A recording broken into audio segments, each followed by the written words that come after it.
Fungsi.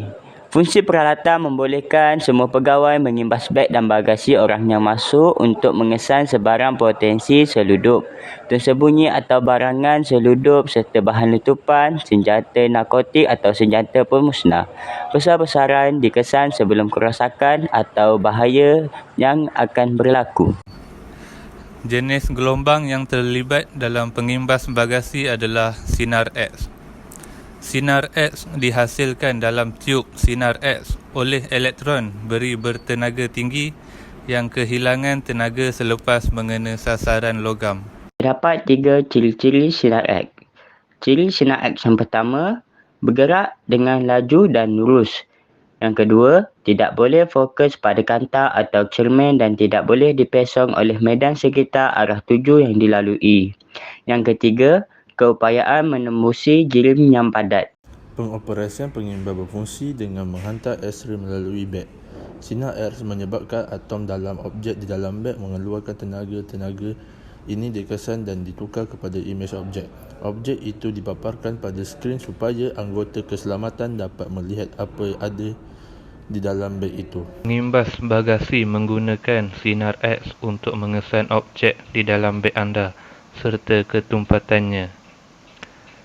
Sistem ini mempunyai sumber sinar X yang tunggal yang menghantar sekitar 140 hingga 160 kilovolt peak.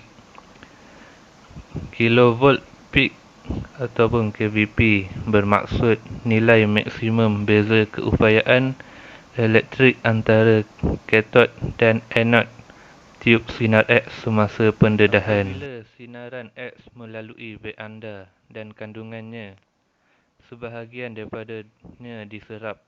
Objek dengan ketumpatan yang lebih rendah seperti bahan yang diperbuat daripada bahan organik akan membenarkan lebih banyak sinaran tenaga yang lebih rendah melaluinya. Dan benda yang mempunyai ketumpatan yang lebih tinggi akan menyerap sebahagian besar sinaran X tenaga rendah dan membenarkan beberapa sinaran tenaga yang lebih tinggi melaluinya.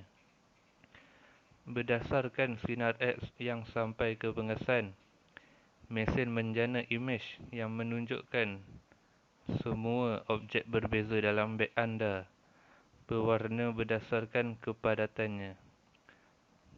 Contoh, jika sesuatu berwarna oranye, itu bermakna ia mungkin diperbuat daripada bahan organik, iaitu bahan yang mengandungi karbon.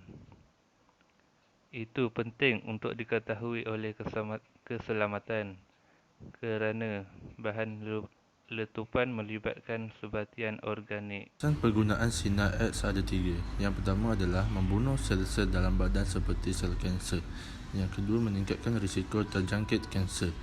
Yang ketiga adalah meningkatkan risiko kerosakan genetik. Kesimpulannya, pengimbas bagasi ini amat berguna untuk keselamatan di lapangan kapal terbang dan memudahkan kerja pengawal keselamatan kerana mesin ini guna sinar X yang dihasilkan dalam tiub sinar X oleh elektron beri bertenaga tinggi yang kehilangan tenaga selepas mengena sasaran logam dan mempunyai keupayaan menembusi jirim padat. Oleh kerana ciri-ciri tersebut, sinar X menjadi gelombang elektromagnet yang efektif untuk mesin ini.